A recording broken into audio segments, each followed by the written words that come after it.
Hello YouTube, it is your boy GZTV back with another video, and in this video we are going to be talking about the 29th overall episode of The Sopranos. This is the third of the third season, a pretty important one, a pretty big moment for Mr. Moltisanti. He is now a made man. This is a super big deal. This is something, like if you supported him throughout the show, this is something that you've been like rooting for him to do and become over the years, or over the seasons, not years. What the hell am I talking about? I think this episode came out like 2 years after the first one or something, but Christopher Moltisanti is initiated as a made man alongside Eugene Pontecorvo in a ceremony conducted by Tony Soprano. This is a super important thing. This is super serious. Being a made man just has so many responsibilities. So during the ceremony, he sees, or imagine he sees, a raven perched outside the window and fears it is a bad omen for him to become a made man, It's a really weird thing. It's a super, superstitious thing. I don't know. So at the party afterward, Paulie gives Chris his sportsbook operation, although Chris will have to give him a portion of his weekly profits. He'll have to report to him.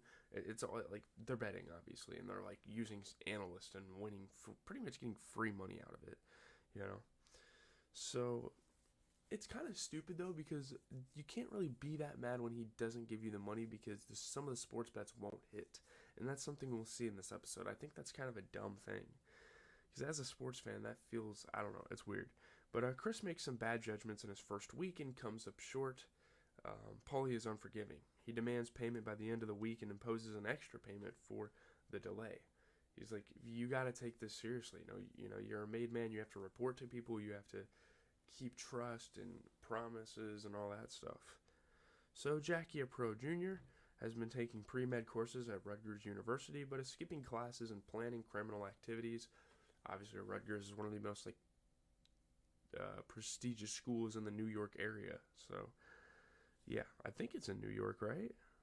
It's in Queens, I'm pretty sure. No, it's in New Jersey. Sorry. Let me see. Yeah, it's in New Jersey. Sorry. There's a lot of good schools in New Jersey.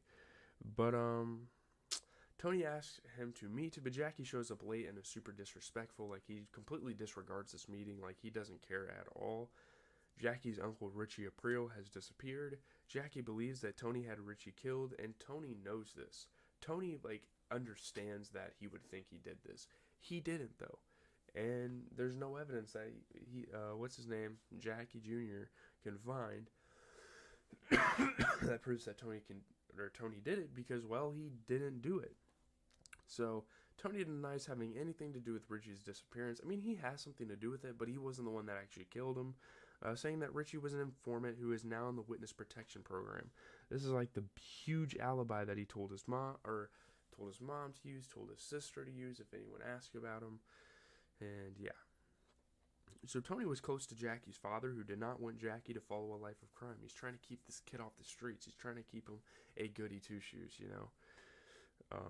Jackie says he was struggling in school and could never become a doctor. There's people all around him that are smarter than him, and it's so demoralizing to him, Later, Tony tells Chris not to involve Jackie in any criminal activities. Don't get him involved in our business. That's just a bad thing. That's not what his father would want. Stuff like that. So Jackie has a plan to rob a charity concert at Rutgers. Chris needs money to pay off Paulie and agrees to help Jackie with the robbery, even though literally very prior, Tony told him not to do stuff like this. You're getting him involved in the criminal lifestyle, and that's not what he wants. That's not what his father wants. And yeah, so Chris takes over the operation and makes Jackie, the getaway driver, pretty much bitches him. I mean, he is a made man, though, so he gets a lot of power. So while Jackie is waiting nervously in the car, he hears a gunshot and pisses his pants, pretty much. Later, Chris gives Paulie the money he owes, and I mean, the fact that he pissed his pants there shows that he's really just not made for this life, He's not used to these situations. So Paulie passes his own cut up to Tony, mentioning Jackie's involvement in the robbery. In anger, Tony phones Chris, who ignores the call. He's on speed dial as a made man, he's the new initiate, whatever they call it. Pledge, kind of like a frat house sort of deal. I don't know. It's you're a rookie in the NFL too, something like that. But Paulie pretty much snitches on him without realizing. But Meadow is getting closer to Noah and continues to give Tony the silent treatment. He's not going to let him in on their relationship. He's not going to let him ruin anything for them.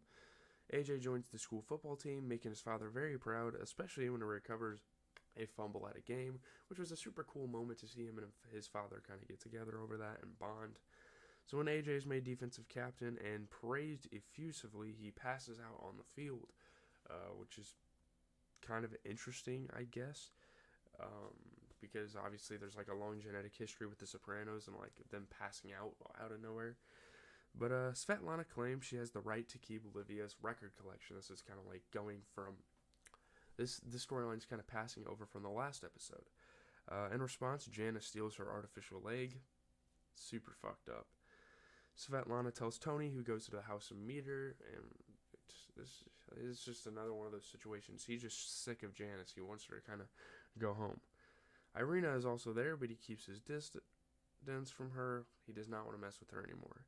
He goes to the refrigerator and takes out some packets of sliced meat, then suddenly remembers. When he was around 11, he saw his father chop off Mr. Satrial, the butcher's pinky, for not paying a gambling debt, and there's just a bunch of memories that are kind of coming back for Tony here.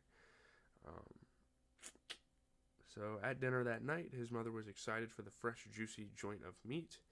The parents danced sensually together in front of the children. That was when Tony had his very first panic attack, and he's kind of recounting that story to Dr. Melfi as well. So yeah, when he tells Dr. Melfi this, she sees a connection between meat, his parents' sexuality, and his panic attack, saying, "We've made real progress today," and they finally kind of did something with their kind of therapeutic meetings or whatever, their confrontations, I guess. There's been a couple new characters. I mean, Carmine Lupertazzi, the Lupertazzi crime family. This is one of the 5 New York Mafia crime families that gets introduced here. Benny Fazio is an associate of Christopher, a member of the Soprano crew. You get Dino Zerilli, who's a friend of Jackie Aprile Jr., and a partner in crime. So we get all sorts of these new characters, which could introduce some subplots. Yeah, pretty good episode here. Christopher becoming a made man. There's a lot of implications. There's a lot of cool things that could happen out of that. I really like how the show did that.